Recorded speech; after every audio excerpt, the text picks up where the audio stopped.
دوستو آپ نے یہ تو سنا ہوگا کہ ہر انسان کی تقدیر اور کائنات کے تمام معاملات لوح محفوظ میں لکھے گئے ہیں۔ کب کون انسان پیدا ہوگا، کب اسے موت آئے گی اور کتنا رزق ملے گا، یہ سب لوح محفوظ میں لکھا جا چکا ہے۔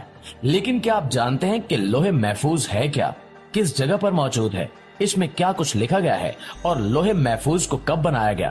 اگر آپ نہیں جانتے تو یہ سب جاننے کے لیے اس قیمتی اور معلوماتی ویڈیو کو شروع سے لے کر آخر تک ضرور دیکھیے گا۔ ناظرین گرامی، لوح محفوظ عربی زبان کا لفظ ہے۔ لو عربی زبان میں تختی کو کہتے ہیں۔ اس کو لوح محفوظ، کتاب مبین اور کتاب مکنون بھی کہا جاتا ہے، کیونکہ یہ شیاطین کی پہنچ سے دور اور چھپی ہوئی کتاب ہے جس کی حفاظت کی جاتی ہے۔ پاک فرشتے لوح محفوظ کی حفاظت کرتے ہیں اور شیاطین اس تک نہیں پہنچ سکتے۔ لوح محفوظ میں جو کچھ لکھا ہے وہ محفوظ ہے، یعنی کہ اس کی حفاظت کی جاتی ہے اور کوئی اس میں کوئی تبدیلی نہیں کر سکتا۔ شیطان اس کے پاس نہیں جا سکتے، نہ وہاں سے کچھ خبر حاصل کر سکتے ہیں، کیونکہ اس کی حفاظت بہت سخت ہے۔ دوستو، روایات کے مطابق اللہ تعالیٰ نے زمین اور آسمان کی تخلیق سے 50,000 سال پہلے لوح محفوظ کو تخلیق فرمایا۔ صحیح مسلم کی روایت میں حضرت محمد صلی اللہ علیہ وآلہ وسلم نے فرمایا کہ جب اللہ تعالیٰ نے مخلوقات کو پیدا فرمایا تو لوح محفوظ میں یہ لکھ دیا کہ میری رحمت میرے غصے پر غالب ہے۔ یہ تحریر اللہ تعالیٰ کے پاس عرش پر موجود ہے۔ تو ناظرین، لوح محفوظ عرش پر اللہ تعالیٰ کے پاس موجود ہے اور اس پر اللہ تعالیٰ نے یہ لکھ کر اپنی رحمت کے انتہائی وسیع ہونے کا اعلان کر دیا ہے۔ حضرت ابن عباس رضی اللہ تعالیٰ عنہ سے روایت ہے کہ اللہ تعالیٰ نے سب سے پہلی چیز لوح محفوظ میں یہ لکھی کہ میں اللہ ہوں، میرے سوا کوئی عبادت کا مستحق نہیں۔ محمد صلی اللہ علیہ وآلہ وسلم اللہ کے رسول ہیں، جس نے میرے فیصلے کو تسلیم کر لیا اور میری نازل کی ہوئی مصیبت پر صبر کیا اور میری نعمتوں کا شکر ادا کیا تو میں نے اس کو صدیق لکھا ہے اور اس کو صدیق کے ساتھ اٹھاؤں گا، اور جس نے میرے فیصلے کو تسلیم نہیں کیا اور میری نازل کی مصیبت پر صبر نہیں کیا اور میری نعمتوں کا شکر ادا نہیں کیا، وہ میرے سوا جسے چاہے اپنا معبود بنا لے۔ دوستو، قرآن پاک میں سورہ بروج آیت نمبر 21 اور 22 میں فرمایا گیا کہ یہ تو قرآن ہے، بہت عزت والا لوح محفوظ میں لکھا ہوا۔ ان آیات سے پتہ لگتا ہے کہ قرآن پاک لوح محفوظ میں درج ہے۔ اسی طرح سورہ زخرف کی آیت نمبر 2 سے 3 میں فرمایا گیا کہ قسم ہے اس کتاب واضح کی، ہم نے اس کو بنایا ہے قرآن عربی تاکہ تم سمجھ سکو۔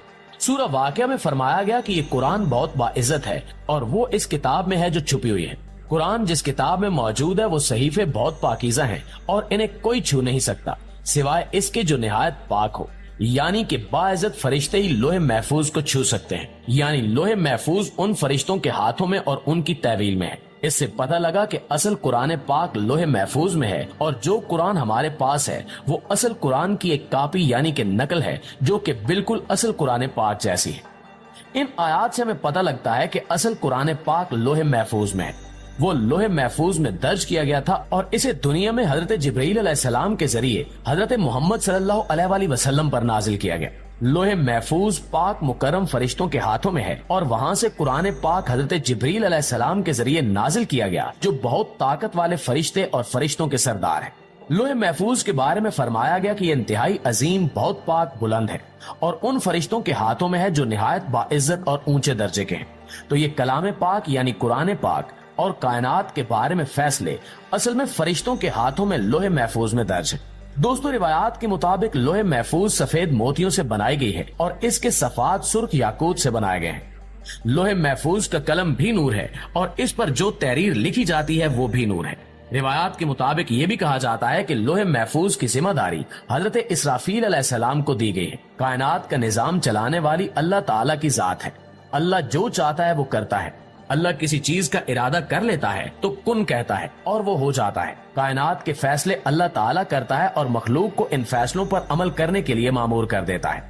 جس طرح وحی پہنچانے کا کام حضرت جبرائیل علیہ السلام کو دیا گیا تھا، اللہ کے حکم سے دنیا میں بارش کا انتظام حضرت میکائیل علیہ السلام سنبھالتے ہیں اور اللہ تعالیٰ کے ایک اور عظیم فرشتے حضرت اسرائیل علیہ السلام روح قبض کرنے کے کام پر مامور کیے گئے ہیں۔ ان کو ملک الموت یعنی موت کا فرشتہ بھی کہا جاتا ہے۔ دوستو، اللہ تعالیٰ کوئی فیصلہ کرتا ہے تو اسے لوح محفوظ میں لکھ دیتا ہے۔ حضرت اسرافیل علیہ السلام اللہ تعالیٰ کی عظمت کے آگے نظریں جھکائے رہتے ہیں، لیکن جب لوح محفوظ پر اللہ تعالیٰ کوئی فیصلہ درج کرتا ہے تو حضرت اسرافیل علیہ السلام اس کی طرف نظر کرتے ہیں اور اللہ تعالیٰ کا حکم فرشتوں تک پہنچاتے ہیں جو اس حکم پر عمل کرتے ہیں، یعنی ان احکام اور فیصلوں کو نافذ کرتے ہیں۔